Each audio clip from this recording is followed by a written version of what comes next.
Welcome to physics अड्डा। आज जो हम लोग पॉइंट पढ़ने जा रहे हैं ये यूज ऑफ डायमेंशन का लास्ट पॉइंट है। 3 यूजेस ऑलरेडी हम लोग पढ़ चुके हैं। पहला था to check the correctness of given equation dimensionally, दूसरा था to convert one unit of system into another unit of system, तीसरा था to find the value of unknown term in the given equation, and चौथा जो है वो है आपको to establish the relation between given physical quantity. अब हम आते हैं फर्स्ट क्वेश्चन पे। क्या है? The centripetal force depend upon mass, velocity and radius of circular path. Actually इसका जो फॉर्मूला होता है ना, ये होता है F = mv²/r।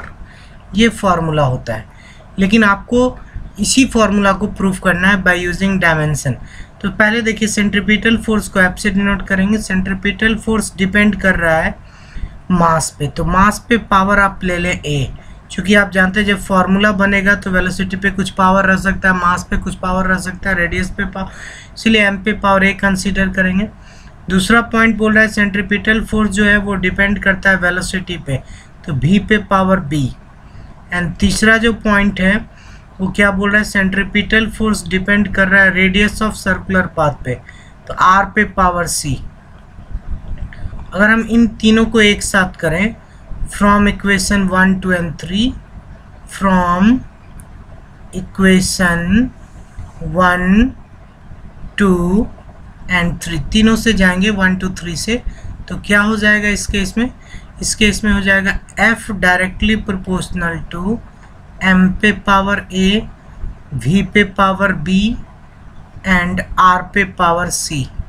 जब आप डायरेक्टली प्रोपोर्शनल सिंबल को हटाएंगे तो कांस्टेंट, तो F = K, M पे पावर A, V पे पावर B एंड R पे पावर कितना? C। अब क्या करना है, चूँकि आपको पता है K कांस्टेंट टर्म है, तो कांस्टेंट टर्म का कोई डायमेंशन नहीं होता। अब हम LHS साइड का डायमेंशन एक जगह लिखेंगे और RHS का डायमेंशन एक जगह। LHS साइड फोर्स है, तो फोर्स का डायमेंशन आपको पता है MLT पे पावर -2। फोर्स का डायमेंशन क्या होता है? MLT पे power, dimension of force is MLT पे पावर -2। राइट हैंड साइड में कांस्टेंट टर्म है, कांस्टेंट का कोई डायमेंशन नहीं होता है, तो पहले मास को चूज करेंगे। M पे पावर कितना? A, V पे पावर कितना? V पे पावर B एंड R पे पावर कितना? R पे पावर C। तो यहाँ से आप देखिए, तो M का तो M ही हो जाएगा, मास का डायमेंशन M ही होता है, M पे पावर है। वेलोसिटी का डायमेंशन होगा LT पे पावर -1, उस पे पावर B एंड R यानी डिस्प्लेसमेंट यानी L पे पावर कितना? C। अब इसको अगर आप सॉल्व करते हैं राइट हैंड साइड में, तो M पे पावर A और L पे पावर कितना होगा? B, और यहाँ C भी है, तो L पे पावर हो जाएगा L टू दी पावर कितना? B + C and T to the power finally कितना होगा? T टू दी पावर कितना? -B। तो यहाँ लेफ्ट हैंड साइड में क्या है लिखा हुआ देखिए, MLT पे पावर कितना? MLT पे पावर -2, और यहाँ नीचे भी लिखेंगे MLT पे पावर कितना? -2। अब दोनों को इक्वेट करना है, दोनों को इक्वेट करेंगे। सबसे पहले आप मास को इक्वेट करें, तो LHS में लिखा हुआ है M सिर्फ, इसका मतलब M पे पावर 1 इक्वल है किसके? M पे पावर A के। M पे पावर 1 = M पे पावर A, तो A का वैल्यू हो गया A = 1। सेकेंड केस में आप लेंगे T को, T पे पावर -2 = T पे पावर -B। बेस सेम है तो पावर भी सेम होगा, -2 = -B, ये और ये कट गया, तो B = 2 एंड लास्ट में C को लीजिए। L पे पावर 1 कुछ नहीं है, तो LHS साइड में कितना है? 1 = L पे पावर कितना? B + C, तो यानी 1B + C = कितना? 1, तो B का वैल्यू 2 है, 2 + C = 1, तो C = हो जाएगा -1।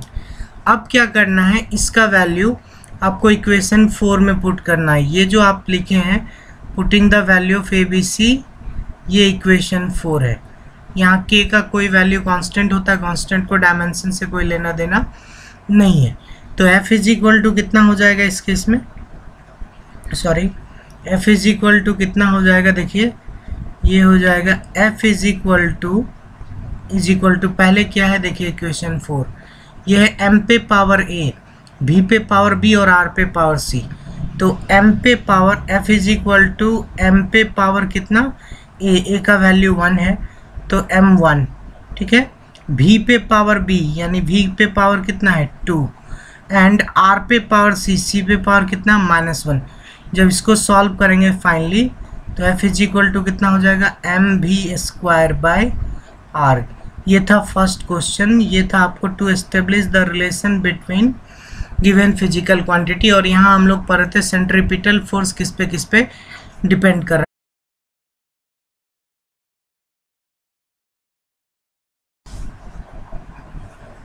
One more question related to this term, क्या बोल रहा है, time period of simple pendulum depend upon mass of bob. तो time period of simple pendulum depend कर रहा है किस पे, मास ऑफ बॉब पे।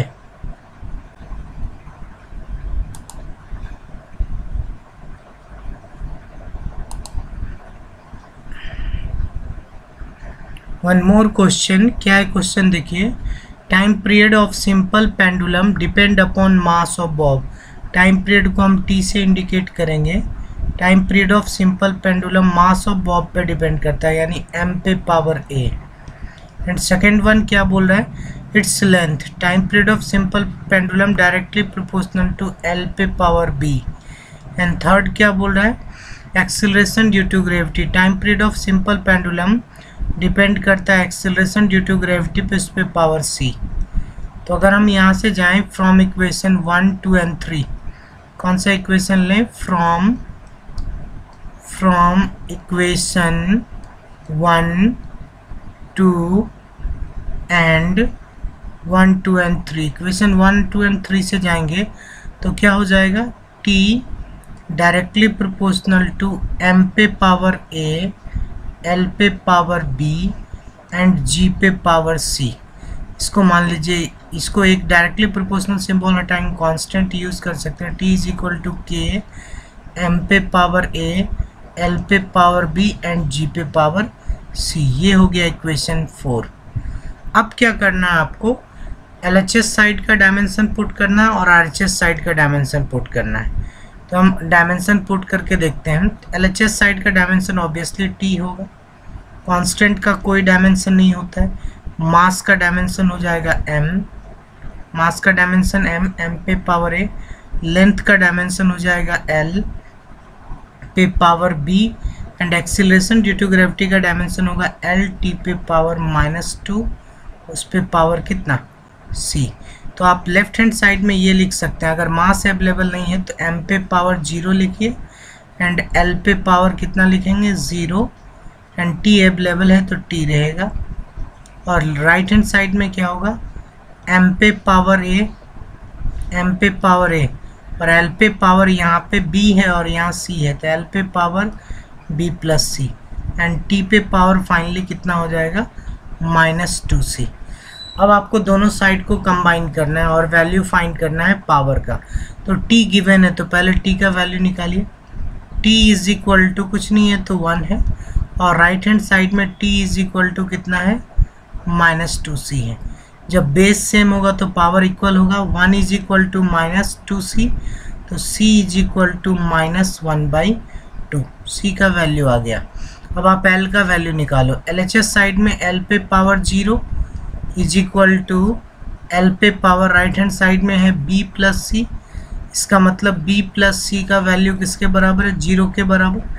तो c पता है हमको -1/2, तो b -1/2 इज इक्वल टू 0, तो b इज इक्वल टू भी कितना हो जाएगा 1/2। सिमिलरली मास का भी निकालेंगे तो m पे पावर a है, लेफ्ट हैंड साइड में m पे power 0 and right hand side में m पे पावर कितना a, तो बेस सेम है तो power a is equal to कितना हो जाएगा 0। अब तीनों वैल्यू निकल गया और इन तीनों का वैल्यू किस इक्वेशन में पुट करना है, ये जो इक्वेशन 4 है इसमें पुट करना है। तो क्या हो जाएगा, इट बिकम इक्वल टू, ये हो जाएगा t इज इक्वल टू क्या आ रहा था, k m पे पावर a l पे पावर b, यही था इक्वेशन, एंड g पे पावर कितना, acceleration due to gravity, g पे पावर कितना c। तो m तो कहाँ ख़त्म हो गया क्योंकि m पे पावर 0 है, तो t is equal to k, रहने दे के को कोई दिक्कत नहीं है, नहीं भी रहने देंगे तो कोई दिक्कत नहीं है। m पे पावर कितना 0, l पे पावर कितना, l पे पावर कितना है, l पे पावर b, तो b का वैल्यू 1/2 एंड g पे पावर कितना -1/2। आप जानते हैं x पे पावर 1/2 इसका मतलब रूट x, तो आप इसको कैसे लिख सकते हैं, finally t is equal to, finally लिखेंगे t is equal to k root under l/g। ये है, हो गया आपको फाइनल रिलेशन। आज के लिए बस इतना ही, अगले क्लास में इससे आगे पढ़ेंगे।